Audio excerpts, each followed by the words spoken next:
आप सभी को नमस्कार। स्वागत है आप सभी का आपके अपने यूट्यूब चैनल एजुकेशन मंच पर। आज की हम क्लास में डिस्कस करने वाले हैं लिपि का टॉपिक, जो हिंदी व्याकरण से संबंधित टॉपिक है, बहुत ही महत्वपूर्ण टॉपिक है। तो आज हम बात कर रहे हैं लिपि की। ठीक है, तो सबसे पहले बात करते हैं कि लिपि कहते किसे हैं। लिखाई के या लिखने के चिन्हों को लिपि कहते हैं। यानी लिखने के लिए हम जिन भी चिन्ह का, सिंबल्स का, प्रतीक का प्रयोग करते हैं, चाहे वो लैंग्वेज कोई भी हो, चाहे हिंदी है, इंग्लिश है, मराठी है, पंजाबी है, कुछ भी है, क्योंकि हर एक भाषा के सिंबल, प्रतीक, चिन्ह होते हैं। तो हम लिखने के लिए जिन भी सिंबल्स का प्रयोग करते हैं, जिन भी चिन्हों का प्रयोग करते हैं, जिन भी प्रतीकों का प्रयोग करते हैं, उन्हीं प्रतीक को क्या कहते हैं? लिपि कहते हैं। अगर दूसरी भाषा में कहें, जिन हिंदी की बात करते हैं, हिंदी की लिपि के बारे में, जिन वर्ण चिन्हों के द्वारा भाषा लिखी जाती है उसे लिपि कहते हैं। ठीक है, प्रत्येक ध्वनि के लिए एक चिन्ह निर्धारित होता है, लिखित चिन्ह कह सकते हो या सिंबल्स कह सकते हो, हिंदी में इनको वर्ण कहते हैं। वर्णों की इसी व्यवस्था को लिपि कहते हैं। ठीक है, वास्तव में लिपि ध्वनियों को लिखकर प्रकट करने का एक ढंग है। ठीक है, यानी लिखित ध्वनियों को है वो वास्तव में लिपि कहा जाता है। ठीक है, क्योंकि हम अधिकतर बातों को बोलकर प्रकट करते हैं, अर्थात मौखिक ध्वनियों को लिखकर प्रकट करने के लिए जो चिन्ह या जो सिंबल्स या जो निश्चित किए गए, जो प्रतीक निर्धारित किए गए हैं, जो प्रतीक या जो चिन्ह निर्धारित किए, उन्हीं को लिपि कहते हैं, चाहे वो भाषा कोई भी हो। यानी किसी भी मौखिक ध्वनि को या मौखिक भाषा को अगर लिख कर प्रकट करते हैं तो उसके लिए जो भी चिन्ह, जो भी सिंबल्स होते हैं, उनको क्या कहते हैं? लिपि कहते हैं। हिंदी, संस्कृत, नेपाली, मराठी, कोंकणी, इन सभी भाषाओं की जो लिपि है वो कौन सी है? देवनागरी लिपि है। ठीक है, उर्दू की, अरबी की और फारसी भाषा की लिपि कौन सी है? फारसी लिपि है। अंग्रेजी, जर्मन, फ्रेंच भाषा की लिपि है वो रोमन लिपि है। पंजाबी भाषा की लिपि है गुरुमुख लिपि है। यानी हर एक भाषा की जो अपनी अपनी लिपि होती है। अगर आपको हमारा चैनल अच्छा लगा हो, वीडियो यूजफुल हो, तो हमारे चैनल एजुकेशन मंच को सब्सक्राइब करें, लाइक करें। ठीक है, सबसे जो प्राचीन लिपि की बात आती है, ब्राह्मी लिपि होती है। ये क्वेश्चन बहुत बार एग्जाम में आया हुआ है, हिंदी के एग्जाम्स में भी आया हुआ है, और बाकी जो प्रतियोगिता परीक्षा होती है उस एग्जाम्स में बहुत बार ये क्वेश्चन है वो आया हुआ है। सबसे प्राचीन लिपि कौन सी है? ब्राह्मी लिपि है। आगे पूछ ली ब्राह्मी लिपि से कौन कौन सी लिपियां निकली, तो वहां से 3 लिपियां मुख्य रूप से विकास हुआ है उनका। सबसे पहले ईरानी लिपि है, खरोष्टी लिपि है, उसके बाद है नागरी लिपि है। तो ईरानी लिपि में क्या था? सारी की सारी क्या थी? विदेशी भाषाएं थी। वो कौन सी लिपि में थी? ईरानी लिपि के अंदर। खरोष्टी लिपि में क्या था? ये थोड़ा सा इंपॉर्टेंट क्वेश्चन भी है। खरोष्टी लिपि उर्दू की तरह दाएं से बाएं लिखी जाती थी। ठीक है, हम यहाँ पे जो हिंदी की देवनागरी लिपि वो यहाँ से लिख रहे हैं। ठीक है, इस तरीके से बाएं से दाएं और लिख रहे हैं, लेकिन जो खरोष्टी लिपि है उर्दू की तरह क्या लिखते हैं? दाएं से बाएं से, यानी ये यहाँ से इधर से स्टार्ट होती है और इधर से ऐसे लिखी जाती है। ठीक है, इस लिपि में 37 वर्ण थे। अगर पूछ ले खरोष्टी लिपि में कितने वर्ण थे, तो 37 वर्ण थे। और अशोक के अभिलेख, यानी जो खरोष्टी लिखा प्रमाण एक प्रकार से वो कहाँ मिलते हैं?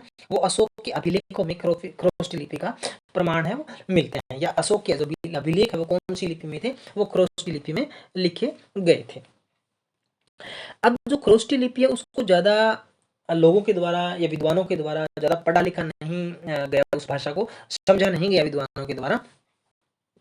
इस भाषा में ज्यादा साहित्य रचनाएं भी नहीं हुई थी बहुत ज्यादा। तो इसमें क्या हुआ? इस लिपि का विकास है बहुत ज्यादा नहीं हुआ। आगे चल करके इस जो खरोष्टी लिपि है उसका अस्तित्व समाप्त हो गया, और वो कुछ ही जगहों पे इसके सिंबल्स है, प्रतीक है, वो लिखते हैं। अभिलेख जो अशोक के लिखे गए थे वहां इसका प्रमाण मिलता है। ठीक है, आगे नागरी लिपि की बात करते हैं। तो नागरी लिपि में क्या थी? सारी सारी जो भारतीय भाषाएं थी वो नागरी लिपि में लिखी गई है। और नागर जाति का आपका देवनागरी का नाम भी इसी नागरी लिपि के नाम से, दक्षिण भारत को इसको नंदी नागरी भी कहा जाता है, देवनागरी लिपि को। आगे चलकर इसको देव भाषा, संस्कृत भाषा, और गुजरात के जो नागर जाति के ब्राह्मण से, उस सभी का जो के आधार पे जो हमारी हिंदी भाषा की लिपि है उसको देवनागरी कहा गया है, देवों की भाषा होने के कारण, देवी देवताओं की भाषा होने के कारण। और नंद नागरी दक्षिण में इसको कहा जाता है। तो इन सभी के मिले जुले स्वरूप के कारण ही जो हमारी हिंदी की लिपि देवनागरी है उसका जो नामकरण है वो देवनागरी है वो रखा गया था। तो लाइक, शेयर, सब्सक्राइब जरूर कर दें। बस थोड़ी सी इसमें बात, एक दो मुख्य बात और है। कई बार एग्जाम्स में जो ब्राह्मी लिपि है वहां से भी क्वेश्चन हो सकता है। एक तो ये था की जो सबसे प्राचीन लिपि है वो ब्राह्मी लिपि है, ठीक है। दूसरा ये है, ब्राह्मी लिपि से दो शैलियां निकली थी, ठीक है। एक तो उत्तरी शैली थी और एक दक्षिणी शैली थी। तो उत्तरी शैली में क्या था, इसमें उत्तरी शैली का जो विकास है एक तो गुप्त शैली के रूप में, एक गुप्त लिपि के रूप में हुआ था। गुप्त लिपि का जो विकास है 4वीं और 5वीं शताब्दी में हुआ था। दूसरा है कुटिल लिपि या कुटिल शैली बोल देते हैं इसका। इसका जो स्वरूप है वो छोटी शताब्दी में इसका स्वरूप है, इसका रूप में हुआ था। कुटिल लिपि का जो विकास है वो छोटी शताब्दी में हुआ था। आगे चलकर कुटिल लिपि है, कुटिल लिपि का जो विकास है वो देवनागरी के रूप में हुआ था 9वीं शताब्दी में, और दूसरा इसका शारदा लिपि के रूप में इसका विकास हुआ था, वो तो हुआ था 10वीं शताब्दी में, ठीक है। और दक्षिण जो हमारी जो शैली है, दूसरी शैली इसकी थी, उत्तरी शैली होगी, दूसरी दक्षिणी शैली होगी। दक्षिणी शैली में क्या था, जो दक्षिण भारत की भाषाएं थी, तमिल है, तेलुगु है, कन्नड़ है, मलयालम है, ये सारी की सारी दक्षिण भारत की भाषाएं हैं। तो वहां से दक्षिणी शैली का विकास है वो हुआ था, और इन्हीं भाषाओं में इनकी लिपियों का विकास है वो आगे हुआ था, ठीक है। अब थोड़ी सी बात देवनागरी लिपि की जो विशेषताएं हैं उनसे कर लेते हैं, बस लास्ट है हमारा ये। देवनागरी यानी देवलिपि, नागरी लिपि, नंद नागरी लिपि, हिंदी भाषा, संस्कृत भाषा, नेपाली भाषा, कोंकणी, इन सभी की लिपि कौन सी है, देवनागरी लिपि। इसकी विशेषताएं क्या थी मुख्य रूप से, देवनागरी लिपि भारत में व्यापक रूप से समझी जाती है।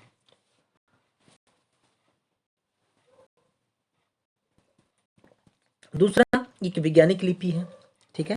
इसमें अक्षरात्मक लिपि भी इसको कहा जाता है। एक तो ये वैज्ञानिक लिपि है, दूसरा अक्षरात्मक लिपि भी इसको कहा जाता है।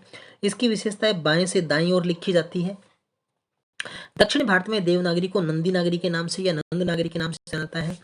देवनागरी लिपि को देवलिपि भी कहा जाता है। इस लिपि में 52 जो वर्ण चिन्ह है वो निर्धारित किए गए या माने गए हैं। ये देवनागरी लिपि की मुख्य विशेषताएं थी। इस प्रकार से कुल मिलाकर के जो हमारी हिंदी का जो इम्पोर्टेंट टॉपिक था लिपि से संबंधित है वो बस इतना ही था। उसमें कुछ एक 3-4 क्वेश्चन मेन बनते हैं। सबसे प्राचीन लिपि कौन सी थी, हिंदी की देवनागरी लिपि की विशेषताएं क्या थी, और इसको लिपि मतलब शब्द से क्या इसका तात्पर्य है, देवनागरी लिपि की विशेषताएं कौन कौन सी है, प्राचीन लिपि कौन सी है, ब्राह्मी लिपि है, ब्राह्मी लिपि से कौन कौन सी लिपियां निकली है, किनका विकास हुआ है। तो ये कुछ एक मेन क्वेश्चन थे।